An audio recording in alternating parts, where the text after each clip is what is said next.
Vous recherchez une école de référence pour une double formation universitaire et professionnelle de qualité? Voici l'opportunité à ne pas rater. L'École supérieure d'administration, d'économie, de journalisme et des métiers de l'audiovisuel ESAE vous offre des programmes d'enseignement en licence et en master orientés vers l'emploi qui font d'elle une référence à travers les filières de l'administration générale et territoriale, l'administration du travail et de la sécurité sociale, droit, diplomatie et relations internationales, administration hospitalière, universitaire et intendance, journalisme et métiers de l'audiovisuel et toutes les filières des sciences de gestion. Une seule adresse, www.esae.bj.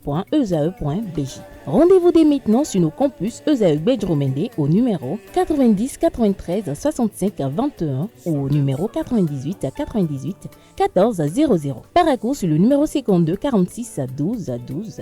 Aboumé-Calavi au numéro 52 88 44 44. Akpaka au numéro 52 88 33 33. ESAE, l'excellence a un nom. Dimanche 27 octobre 2024, il est 8h sur ESAE TV, c'est l'heure de l'invité. Nous recevons pour vous ce matin quelqu'un qui est déjà un habitué de ce plateau. Nous sommes aujourd'hui le 27 octobre, c'est le mois du consommant local. Et pour cette raison, nous avons convié en plateau quelqu'un qui s'occupe de tout ce qui concerne les produits et autres que les Béninois peuvent consommer. Il s'agit de M. Rubens Aklombesi. M. Aklombesi, bonjour. Bonjour. Comment allez-vous? Je vais très bien. Comme à l'accoutumée, je vous reçois ce matin avec ma complice de tous les jours, Nasrine Fatoumi, bonjour. Comment vas-tu? Ça va. Ça va bien. Tu as consommé un peu local ce mois-ci? Par la grâce de Dieu. Du shawarma, ce n'est pas local, hein. J'espère que ce n'est pas... D'accord, ok. Merci. Donc tout de suite, nous allons entrer de plein pied dans cette émission. Nous sommes avec M. Rubens Aklombesi. Il est le président de l'association La Voix des consommateurs. Et à ce titre, tout de suite, je vais lui demander, M. Aklombesi, comment se porte l'ensemble des associations qui s'occupent de ce que les Béninois consomment? Je préfère vous dire en tenant compte d'une loi de la nature, en tenant compte de la loi de causalité, que les associations se portent bien.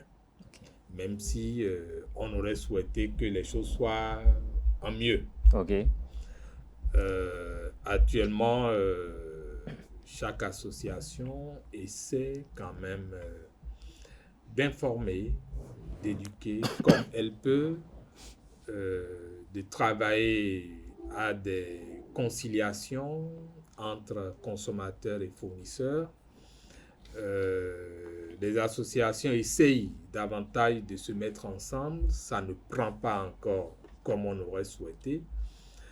Mais c'est clair que les réalités actuelles nous contraignent et vont davantage nous contraindre à nous mettre ensemble. On n'aura même pas le choix parce que l'objectif, c'est de mieux protéger le consommateur et une association à elle seule, quelle que soit sa force, ne peut pas réussir à protéger les 13 millions de consommateurs. Je vous donne un exemple en contraste. Regardez l'État qui a le pouvoir régalien, qui collecte les taxes, les impôts et dont la mission est en premier de protéger les citoyens consommateurs que nous sommes. Oui. L'État lui-même n'arrive pas à le faire.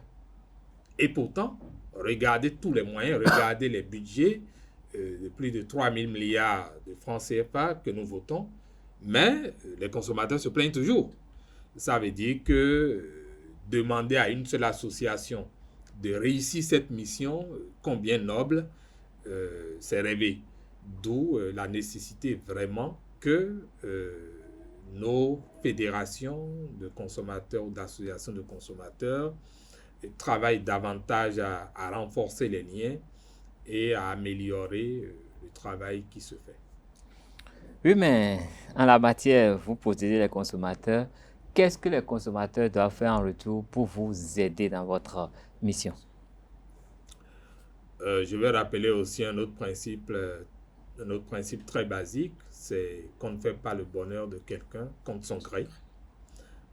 Tout le monde est d'accord que, quel que soit le secteur auquel vous appartenez, vous ne pouvez pas être professionnel, spécialiste, expert dans tous les domaines. C'est impossible. Or, lorsqu'on prend la protection du consommateur, nous consommons des produits, des services dans tous les domaines. Je prends la téléphonie mobile, je prends l'alimentaire, je prends les vêtements, je prends l'immobilier, je prends le secteur financier. Voilà autant de secteurs dans lesquels on a toujours besoin, on consomme toujours les services et les biens. Et comme on ne peut pas être spécialiste partout, il apparaît normal que tout consommateur forcément aura besoin d'être accompagné, d'être soutenu, que des spécialistes de la protection du consommateur puissent l'aider à régler certains problèmes. Et dans ces conditions, il apparaît logique, à mon avis, que chaque consommateur se dise, puisque je suis fragile dans certains domaines, face aux fournisseurs, face aux professionnels, c'est normal quand même que je puisse travailler, soit à travers des contributions intellectuelles, soit à travers des contributions logistiques, soit à travers les finances, pour aider les associations de consommateurs à mieux faire le travail de protection de nous tous. Et d'ailleurs, tout le monde ne peut pas avoir le temps matériel pour travailler dans une association de consommateurs.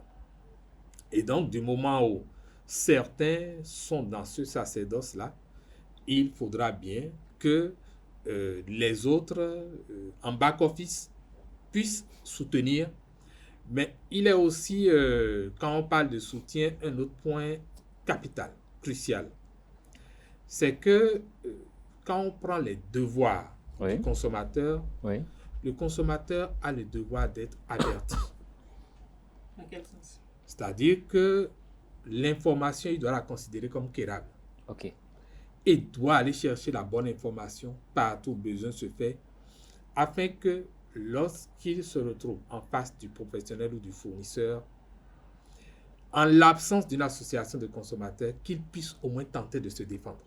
Alors, vous avez parlé de soutien. Comment saisir alors donc ces différentes associations? Pour nous saisir, c'est très simple. Si vous prenez la voix des consommateurs, par exemple, nous avons un call center qui a 2 numéros. Ce n'est pas des numéros verts, c'est vrai, parce qu'avoir des numéros verts, ça coûte très cher. Nous n'avons pas ces ressources-là. Mais ce n'est pas des numéros surfacturés non plus. Donc, vous payez le prix d'un appel normal et il y a même WhatsApp dessus. Donc, si vous prenez le 64 09 00 00, 64 09 00 00 et le 62 01 00 00, 62 01 00 00, vous pouvez envoyer des messages par WhatsApp, faire des appels par WhatsApp ou faire des appels directs. Vous allez sur Facebook, vous allez nous retrouver. Nous sommes sur LinkedIn, nous sommes sur X aujourd'hui qui remplace Twitter, et ainsi de suite. Et nous avons notre siège qui est à Sainte-Rita. Nous ne sommes pas perdus. Donc, nous pouvons être joints à tout moment. Vous pouvez nous envoyer aussi des mails. Il suffit d'aller sur Google, de checker nos adresses et vous allez pouvoir nous saisir. Il y a beaucoup de moyens quand même d'avoir accès à vous et de se plaindre si possible. Mais je vais vous poser la question. Dans certains pays, nous avons vu des associations de consommateurs intenter des procès contre des fabricants, même des industries et tout. Est-ce qu'il est déjà arrivé à la voix des consommateurs d'intenter un procès contre un fournisseur ici au Bénin? Oui, nous l'avons fait contre plusieurs. Ce n'est pas contre un seul.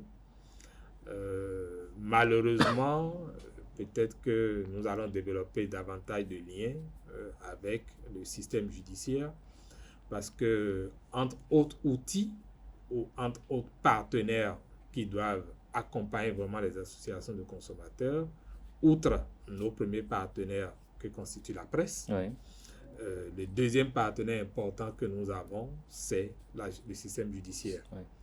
Et donc, à l'époque, le procureur était très enchanté, le président du tribunal de première instance de Cotonou, tout s'était Dans la logique, le dossier allait à la BEF, la Brigade économique et financière, les dossiers, puisqu'il y en avait plusieurs. Mais là, ça n'a plus évolué au niveau du tribunal par après. Qu'est-ce qui a empêché que cela évolue? Bon, je puis dire que certainement parce que nous n'avions pas les moyens financiers, parce que j'ai compris qu'il fallait qu'on ait des avocats. Qui suivent. Donc, la voix des consommateurs n'a pas d'avocat pour le moment. Je peux vous dire qu'on a beaucoup d'amis avocats. Non, ça, c'est pas de l'amitié, c'est une profession. Oui, mais la réalité est ceci que les avocats, vous savez très bien, c'est des prestataires de services. Et donc, ce n'est pas gratuit. Mais comme je l'ai dit, on a développé un autre lien, par exemple, avec le barreau. C'est vrai qu'il faut renforcer ce pourparlers, puisque, a priori, pour le principe, le barreau est d'accord. Les avocats sont d'accord. Mais à l'heure là, je crois qu'il y a beaucoup plus de facilité parce que le Bénin vient quand même de mettre en place un dispositif pour l'assistance juridique à tous les contribuables. Donc, ça peut profiter à votre association également. Oui, mais comme je vous l'ai dit, c'est une question de négociation. Il va falloir qu'on trouve les bons mots, qu'on fasse le bon plaidoyer au niveau du barreau pour que les avocats qui sont volontaires acceptent déjà d'aller avec nous. Et je voudrais aussi dire, si les avocats nous suivent, que dans le secteur, vous n'allez pas manquer d'avoir pour votre compte, puisque si par exemple, il y a des dossiers pour lesquels on arrive à prouver que le fournisseur est défaillant, et bien, à travers un procès que nous aurons gagné, c'est clair que les avocats seront dédommagés. Ils auront leur part de prestations rémunérées. Donc, j'estime que tout le monde, globalement, et ils sont des consommateurs aussi. Tout à fait. Donc, tout le monde, globalement, on devrait trouver des moyens de nous conseiller, de nous accompagner pour que nos actions portent plus. Il faut que je finisse par dire quelque chose aussi. Vous savez, les gens utilisent avec nous la loi de l'usure. Comment? Je prends le cas de la voix des consommateurs. Ça fait 16 ans que nous nous battons. Oui, ok, j'ai compris. L'énergie que vous aviez au début n'est plus la même. Oui, c'est clair. Et donc, quand les gens ont l'initiative, quand les gens sont dans le feu de l'action, ils sont frais, il vaut mieux les soutenir pendant qu'ils ont encore cet engagement qui est très présent. Sinon, quand cette génération va faiblir, je ne sais pas quel type d'engagement on aura après. Peut-être qu'on aura plus. Mais c'est toujours bien de profiter de l'instant présent lorsqu'on a des gens qui sont prêts à prendre tous les risques pour protéger leurs compagnies. Puisque vous prenez les risques pour le moment, qu'est-ce que vous faites pour qu'après vous, plus de personnes que vous aient le courage de prendre les mêmes risques pour vous au nom de leur vie, au nom de tout le reste du peuple? J'ai fait un constat dans le secteur. Chacun va l'analyser comme il entend.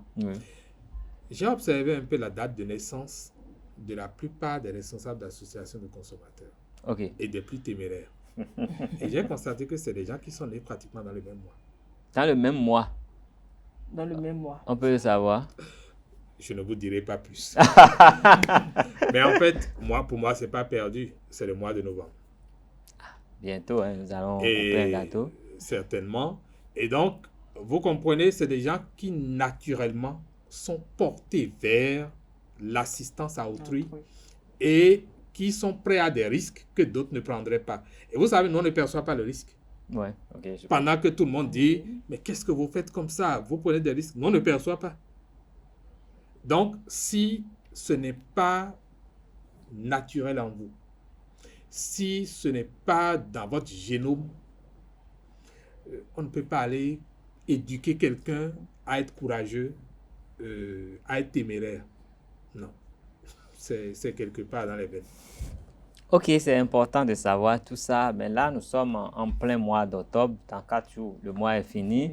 C'est le mois qui est dédié au projet consommation consommons local, c'est le thème. Et je sais que j'ai déjà vu le même projet au Togo et puis dans d'autres pays. Mais est-ce que c'est quoi l'opportunité véritable de ce mois? Je ne veux pas dire, c'est vrai que nos produits sont exposés, mais par rapport à vos objectifs, il y a une opportunité là. On met ensemble, on essaie de promouvoir ensemble tous les produits béninois en même temps. Mais est-ce que là, ce n'est pas une façon de sauter le verrou que vous constituez dans le contrôle de la qualité de ce qui est mis sur le marché? Non, bien au contraire. Bien au contraire. D'abord, vous me permettez de remercier quand même l'Union monétaire, l'Union économique et monétaire ouest-africaine, l'UEMOA, la commission de l'UEMOA, qui travaille beaucoup à la protection du consommateur dans la sous-région. D'ailleurs, ils viennent de mettre sur pied encore le comité de la protection, comité régional de la protection du consommateur dans la sous-région, oui, dont nous avons l'honneur de faire partie des experts de ce comité-là. Et ça a toujours été à l'initiative de cette commission que de l'UEMOA, donc que ce mois du consommation local a été identifié, est devenu une réalité. Oui. Et une fois encore, je dis, il faut les remercier parce que l'objectif, c'est de mieux protéger les intérêts socio-économiques des consommateurs. Oui. Il y a des aspects, je ne dirais pas occultés, mais souvent qui ne sont pas très visibles. Oui. Et pourtant, Qui ne sont pas pris en compte. Oui, en fait, la plupart des gens ne voient pas ça automatiquement. Ok, lesquels? Et pourtant, c'est les plus cruciaux. Lorsqu'on parle de consommation locale, cela sous-entend que le produit que vous consommez est réalisé ou manufacturé ou peut-être semé dans votre localité, À proximité. dans votre environnement, Oui. à proximité, plus précisément. Et quand c'est fait, pour répondre à votre question sur si nous, on ne perd pas nos pouvoirs d'action à travers la qualité et la sécurité des produits,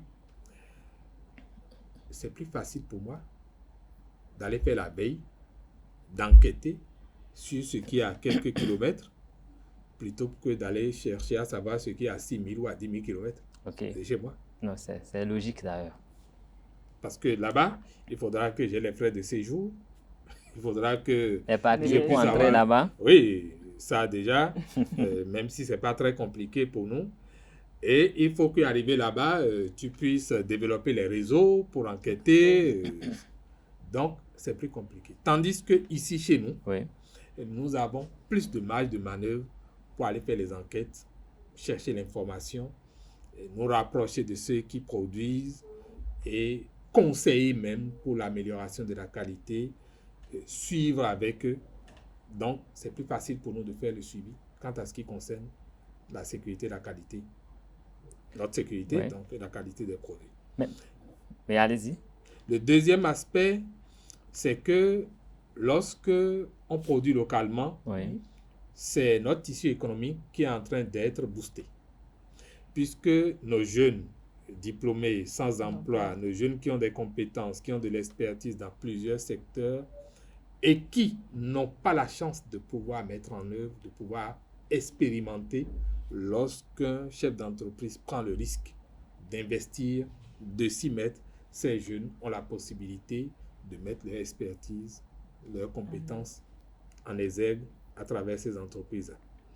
Et laissez-moi vous dire aussi que la qualité et la sécurité, ça ne vient pas du jour au lendemain. Je vais vous dire quelque chose qui va peut-être choquer certains, mais c'est la réalité. Mhm. Nous faisons du snobisme aujourd'hui à consommer tout ce qui vient de l'Occident, tout ce qui vient de l'extérieur en pensant que c'est la meilleure qualité. Mhm. Mais les supermarchés sont l'endroit le plus dangereux au monde. Bon, j'ai déjà entendu ça. C'est l'endroit le plus dangereux au monde. Pourquoi? J'invite les gens à bien relire une petite partie du livre des chrétiens. En partie, ça se trouverait aussi dans le livre des musulmans. Il paraît qu'au début, Dieu a dit, je vous mets dans ce jardin consommer de tous les fruits de tous les arbres, sauf du fruit de cet arbre-là, qui serait l'arbre de la connaissance. Mais en fait, il y a un petit truc qui vous est camouflé, c'est dit, mais personne ne fait attention à ça. Quoi ça? Dieu invite les humains à consommer des fruits. Oui. Et en réalité, l'humain est fait pour consommer des fruits. C'est notre alimentation de base, ça. Tout le reste, nous sommes en train de nous rendre malades. Et le problème au niveau des supermarchés, c'est quoi? On vous donne par exemple des jus de fruits en lieu et place des fruits. Oui. Ce n'est pas toujours des jus de fruits. C'est des solutions concoctées au laboratoire dans lesquelles on met des colorants et même pour certains des colorants interdits parce que cancérogènes. Et on y met beaucoup de sucre. Le sucre, on connaît bien les dégâts que ça cause aujourd'hui en matière de santé publique. Oui. Et donc, on vous concocte un jus de fruits. Mais on ajoute des arômes qui font... colorants, arômes, tout ce que vous voulez, on donne le goût, les exhausteurs de goût. Donc, vous croyez que vous consommez un jus de fruits. Mais en réalité, vous vous rendez malade. Je prends les boîtes de conserve. Oui. Ce n'est plus des aliments naturels. Et vous savez, quand vous allez au supermarché, que vous regardez certaines conserves, vous regardez par exemple un pâté. Et on vous dit c'est pâté de foie ou de ceci, de tel animal. Et vous vous posez la question, mais ça se produit par tonnes. Oui. Des milliers de tonnes. Oui. Où est-ce qu'ils arrivent à trouver, par exemple, autant de pâtés de sanglier? De sanglier, sanglier. Ils arrivent à trouver autant. Oh. Ah ouais? Ça, c'est de vraies questions. De lapin. Bon, de lapin. Ils arrivent à trouver autant. Ce n'est pas évident. De lapin, il y a des gens qui ont des cheptels. Commercialisés. Oui. Et même si, en réalité, c'est des lapins, les conditions de production, d'élevage ne respectent pas souvent les normes. On a le cas des bœufs. Qu'est-ce qui a donné naissance à la maladie de la vache folle? C'est ça. Donc, la production d'alimentation trop raffinée n'est pas bonne pour l'organisme humain. L'organisme humain a besoin de manger naturel. Donc, je le redis, les supermarchés ne sont pas les meilleurs endroits. Et si nous, en tant que consommateurs, nous ne comprenons pas qu'il vaut mieux aller vers les aliments locaux, ce qui est très peu transformé, nous prenons d'énormes risques. Nous enrichissons ces entreprises-là, qui sont des entreprises de l'extérieur, étrangères. Nous donnons de l'emploi à ces entreprises-là et nous renforçons la pauvreté, la paupérisation chez nous. Et ça, vous ne verrez pas un gouvernant venir vous dire que vous devez faire les choses dans ce sens. Parce que le gouvernant, c'est un politique. Et lui doit tenir compte des relations politiques internationales, de la géopolitique. Donc, il appartient au peuple même de s'organiser pour obtenir ça. Et donc, si les peuples ne s'organisent pas et attendent que ce soit les gouvernants qui prennent cette décision à leur place, ben, ils attendront toute leur vie. Ça va être difficile. Mais il fut un temps, on a dit dans ce pays, comptons d'abord sur nos propres forces. Donc, c'était déjà une bonne invitation à le faire. Mais restons dans le cadre du mois du consommant local. C'est quoi le dispositif dont vous disposez pour amener quand même à tous ces producteurs locaux de se conformer aux normes? Vous savez, dans la loi 2007-21 portant protection du consommateur en République du Bénin, il est dit de ces articles 23 à 27 que tout produit qui doit être mis en consommation doit être enregistré, doit être contrôlé par les structures appropriées, doit avoir son certificat d'enregistrement ou encore son AMM qui est le certificat de l'autorisation de mise sur le marché. Et lorsque une structure respecte ça, la structure est censée ou le fournisseur est censé présenter le certificat d'enregistrement ou bien l'AMM au consommateur qui vient acheter. Et donc, nous, notre rôle, c'est de sensibiliser aussi les fournisseurs à commencer par aller vers ces AMM ou ces CE pour que ça inspire plus de confiance aux consommateurs, pour que eux-mêmes ils gagnent en crédibilité et que cela améliore leur chiffre d'affaires. C'est très important. Nous travaillons avec l'ABSSA, qui est l'Agence béninoise de sécurité sanitaire des aliments, Oui. que nous encourageons chaque fois à renforcer ce process ou cette démarche à amener les entreprises à faire contrôler leurs produits.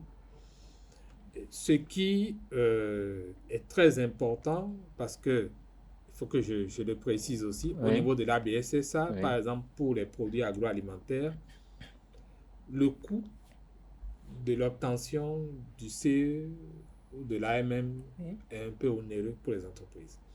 Parce que ce n'est pas le CE ou l'AMM, ce n'est pas pour l'entreprise. C'est pour C'est un chaque produit. Oui. Chaque Un produit est produit. censé avoir son CE, Oui. son AMM. Oui.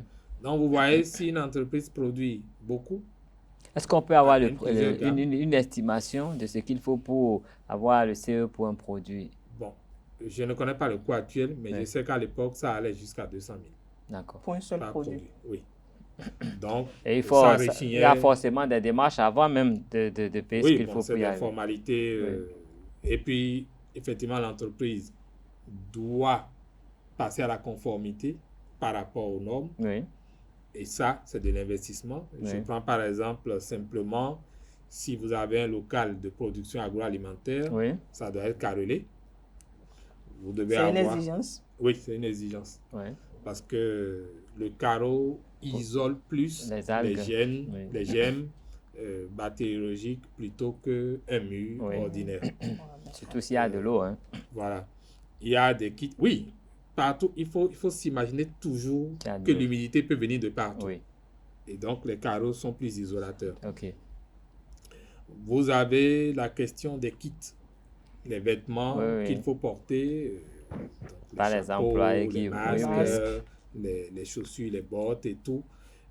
Il faut des solutions de désinfection. Donc, tout ça, c'est de l'investissement pour l'entreprise. Et vous savez, avant de rentrer dans un secteur, surtout dans l'agroalimentaire, les gens ne savent pas souvent ce qu'il y a dedans. Bon, ils ont de la compétence, ils ont de bonnes idées, ils veulent se mettre au service de leur pays, c'est noble, Oui. mais c'est en commençant qu'ils se rendent compte que bon, il y a tout le monde ne s'informe pas souvent en amont.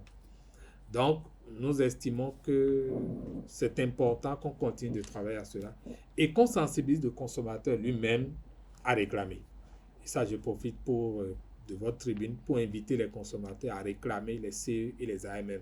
C'est à force de le réclamer que les entreprises elles-mêmes vont comprendre l'éveil, le niveau d'averti que le consommateur a atteint et que les entreprises vont se retrouver dans l'obligation de travailler à avoir ces normes. Et certainement que dans la loi dans la politique d'économie d'échelle, Oui. plus il y aura de demandeurs, l'État va se dire, bon, il vaut mieux baisser les coûts pour permettre à plus de gens, puisque ça résout aussi un problème de santé publique. Oui. Alors, à part la sensibilisation, quelle autre méthode utilisez-vous pour solliciter le contrôle? Bon, le contrôle, vous savez, ça, c'est du domaine du régalien. Nous, on fait de la veille. Oui. Le contrôle, c'est l'État qui le fait. Et avec l'État, il y a des structures comme l'ABSSA, Oui. toujours par rapport à l'agroalimentaire, où on participe à travers les contrôles de fin d'année, par exemple. Oui. Parfois, il y a d'autres activités sur la conception de documents. Ça peut être des tests, ça peut être des normes. Donc, on travaille à contribuer pour que le contrôle soit effectif sur le terrain. Quand je prends par exemple le secteur des équipements, il y a l'ANM, l'agence en charge de la métrologie et du contrôle de la qualité, de la normalisation. On travaille avec cette agence pour que les produits soient mieux contrôlés. C'est vrai qu'au niveau de l'ANM, ça demande aussi beaucoup d'investissement parce qu'il y a beaucoup d'équipements. Oui. Vous prenez les câbles électriques, vous prenez les appareils, vous prenez des ordinateurs, ainsi de suite. Donc, ce n'est pas simple. Les compteurs électriques, les compteurs d'eau, tout ça, c'est eux qui font ces contrôles. Oui. Donc, ça fait beaucoup.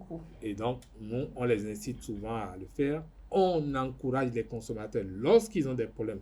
Par exemple, chez vous, vous recevez des factures d'électricité et d'eau que vous ne comprenez plus. Oui. Mais il faut saisir la SBE, la SONEB, il faut saisir l'ANM pour leur dire que vous ne comprenez plus comment votre compteur est en train de comptabiliser votre consommation. OK. Et il arrive par moment qu'on se rend compte que les compteurs ne défaut. fonctionnent plus, il y a des défaillances.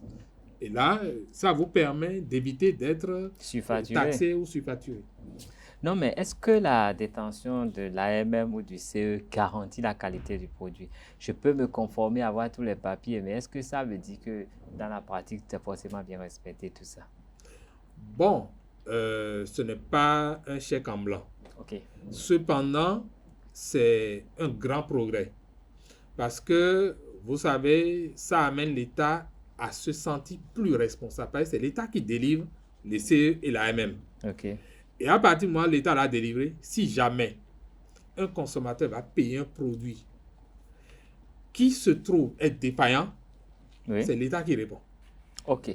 Puisque c'est un document de l'État. OK, OK. Donc, c'est l'État qui répond en termes de réparation des préjudices. L'État peut se saisir du fournisseur et gérer avec lui, mais l'État répond.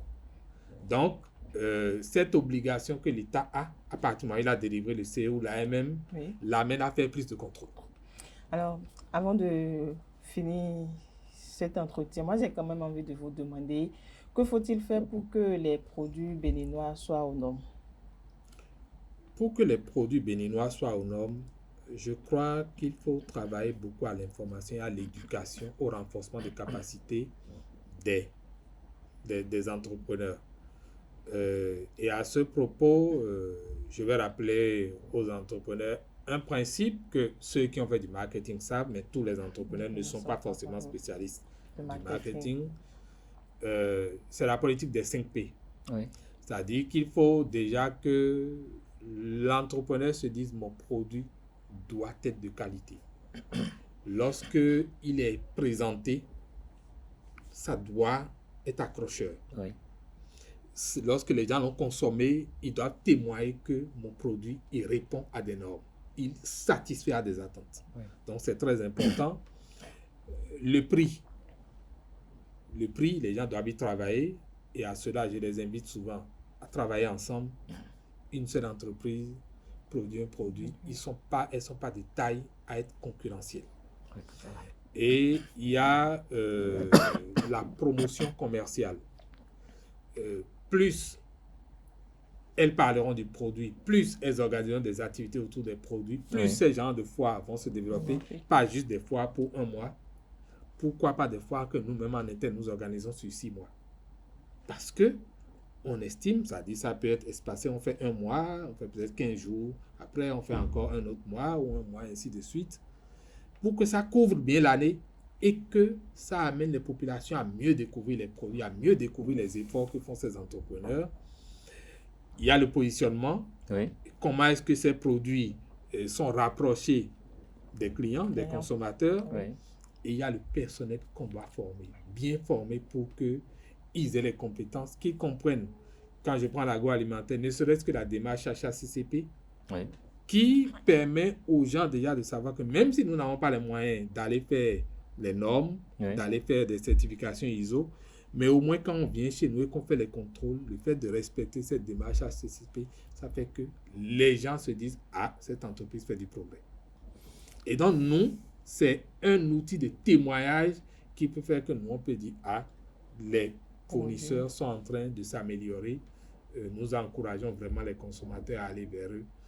Et donc, globalement, si on travaille vraiment à renforcer les capacités des entrepreneurs, si l'État lui-même travaille à rendre plus visibles les efforts de ces entrepreneurs, les consommateurs seront confiants. Et nous, en tant qu'association de consommateurs, nous allons travailler à plus de veille, à plus de contrôle, pour témoigner aussi, pour encourager ces entreprises à faire mieux.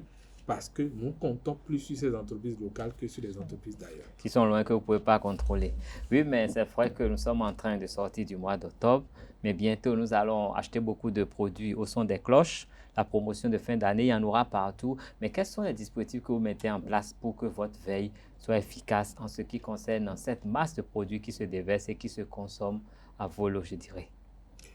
Je dirais simplement que nous allons continuer nos enquêtes, continuer la veille. Et actuellement, nous avons une page Facebook que nous avons appelée Acheter moins cher. C'est pour régler la question de la cherté de la vie. Mais nous ne demandons pas d'acheter moins cher sans la qualité. Ça veut dire quoi? Quand nous avons les bonnes informations, nous venons faire paraître sur notre page Facebook. Et s'il y a une liste noire aussi qu'il faut afficher, nous n'hésiterons pas à afficher la liste noire des produits pour lesquels nous avons les preuves que ça ne répond pas aux normes, afin que les gens puissent être à l'abri. Ok, Monsieur Robin Saha-Conversi, nous avons compris que pour protéger les consommateurs béninois, la tâche est immense. Elle est immense, elle est vaste, mais dites-nous un peu de quel personnel disposez-vous pour pouvoir accomplir toutes ces tâches-là au quotidien? Vous avez touché un point sensible à notre existence. Vous savez, une association de consommateurs, c'est une association qui a besoin de toutes les compétences. Toutes, sans exception. Et bon, quand vous avez la chance, comme moi, d'avoir fait plusieurs secteurs, ça vous outille à faire un certain nombre, mais vous ne pouvez pas avoir toutes les compétences. Aucunement. Et ça fait que actuellement, on a toujours besoin de compétences tous les jours. Le personnel, actuellement, on est au strict minimum. Vous constatez, les entreprises font des... comment on dit ça? Les gens se débarrassent un peu. Je dis on externalise. Oui. Bon, non, déjà, les gens font... Ils limitent le personnel de recrutement parce que les ressources ne permettent pas de pouvoir répondre. Les temps ne sont pas très câlins. Et donc, pour nous-mêmes, on a les mêmes difficultés. On a besoin de beaucoup de ressources. Mais chez nous, on a besoin beaucoup plus de communicateurs. On a besoin de spécialistes en marketing parce qu'il faut pouvoir analyser les offres. On a besoin aussi de spécialistes en droit. Forcément. Pour savoir comment gérer les relations avec les fournisseurs. On a besoin de compétences dans tous les autres domaines, l'agroalimentaire, c'est-à-dire des spécialistes de l'agro, des statisticiens. On a besoin de faire des analyses de données, ainsi de suite. Télécom, informaticiens, plein d'autres. Donc, et même si vous ne pouvez pas être sur tous les chantiers à la fois. Donc, plus on a de ressources humaines, plus on peut gérer les problèmes. Et donc, c'est une grosse difficulté pour nous. On n'a pas les moyens pour payer comme on aurait souhaité. Et ça fait aussi que la qualité de la ressource humaine qu'on va recruter n'est pas forcément celle qu'on attend. Imaginez par exemple pour la gestion de projets, quand on a plusieurs projets, il faut avoir des compétences pour le faire. Si je suis le seul à concevoir les projets, à les élaborer et à les mettre en œuvre, on aura besoin d'un spécialiste en suivi de projet. Il faut payer. Si la personne n'a pas beaucoup d'expérience, ça ne rend pas la tâche facile. Je ne peux pas être sur tous les projets à la fois. Donc, on a vraiment besoin de ressources humaines. Et il manque les personnes volontaires. Je dis aujourd'hui, on a beaucoup de Béninois qui sont à la retraite, qui veulent peut-être être volontaires pour nous accompagner. Nous les attendons à bras ouverts. Et je voudrais les rassurer que l'association de consommateurs, c'est vrai qu'au début, on a été un peu dur, à la limite. On était très chaud. Mais on a compris que ce n'est pas forcément ça qui permet de régler les problèmes. Il vaut mieux être plus stratège. Et donc, aujourd'hui, les gens doivent être rassurés. Ce n'est plus tout le temps mouvementé. La même virulence. La même virulence. La sagesse est passée par là. La sagesse est passée par là. Donc, les gens n'ont pas à craindre qu'on se mette l'État à dos. On a de très bonnes relations avec l'État. On fait les critiques. Oui. Et je profite pour dire, pour finir, que c'est la façon, la manière de dire les choses qui peuvent trop mécontenter parfois les politiciens. Okay. Mais on n'a pas à tenir compte de l'état d'âme des politiciens. Nous, on doit dire les vérités. Mais parce que vous protégez également les politiciens. Exactement. C'est dans la façon de le dire. Si les gens ne trouvent pas que vous le faites pour faire du mal, l'objectif, c'est de nuire. Et quand ils voient que ce que vous dites, c'est pertinent, ils peuvent ne pas reconnaître devant tout le monde. Mais en off, on dit, bon, ce que vous dites, oui, ça ne manque pas d'être pertinent, mais quand vous le dites comme ça, donc... Ça se comprend aisément, monsieur, comme Robin Sacombesi. Nous sommes ravis de vous avoir reçu sur ce plateau ce matin. Vous êtes venu nous parler de tout ce que vous faites pour que le consommateur béninois puisse avoir droit à des produits de qualité, des produits sécurisés. Vous avez un besoin insistant de personnel pour vous accompagner, être efficace partout. Vous faites appel au volontariat, surtout des personnes retraitées qui ont beaucoup de compétences pour qu'ils puissent vous accompagner. Et vous avez besoin de ressources pour que ça se passe bien. Le mois du consommation local, vous n'êtes pas très loin de là. C'est une opportunité pour vous pour connaître tous ceux qui produisent et aller voir par interrogation, vérifier un peu ce qui se fait en vue de les sensibiliser. Mais il faudrait que les Béninois soient sensibilisés à réclamer leurs droits, qu'ils soient sensibilisés eux-mêmes à être regardants sur ce qu'ils consomment. Comme ça pourrait vous aider, vous, les associations des consommateurs, à agir efficacement. Et maintenant, il a été mis en place une structure régionale au niveau de l'UEMOA, dont vous faites partie et qui permet de garantir la qualité des produits qui sont mis sur le marché de l'UEMOA. Je crois que c'est l'essentiel de notre entretien de ce matin. Vous nous avez rassurés par rapport à ce que vous faites de votre mieux pour que tout ce que nous consommons soit de bonne qualité. Mais vous nous avez conseillé de manger beaucoup de fruits et de savoir que les produits qui sont produits à proximité sont plus accessibles et que vous pouvez plus facilement vérifier la qualité pour le bonheur des Béninois. Je crois que ça a été l'essentiel de cet entretien. Sur ce, je vais vous dire infiniment merci d'être venu. Merci à Nasrine Fatoumbi qui m'a accompagné jusqu'au thème de cet exercice. Mais je vous permets quand même de dire un dernier mot à nos auditeurs avant de prendre congé de vous. Je remercie tous les téléspectateurs, tous les internautes, auditeurs qui nous ont suivis. Et je voudrais les rassurer que la protection du consommateur, nous sommes engagés, c'est un sacerdoce et on va continuer avec toutes les forces que nous avons qui sont à notre disposition. Merci, M. Robin Sacombesi. Vous êtes le président de la Voix des consommateurs. Merci à Nasrine, merci à Lurich, merci à Ruth, merci à toute l'équipe de production et merci à vous, fidèles de Zawe TV, qui avez suivi cet entretien ce matin. Je vous souhaite un agréable mois de novembre. Il reste encore quelques jours, mais je vous souhaite un agréable mois de novembre. D'ici là, portez-vous bien. Merci.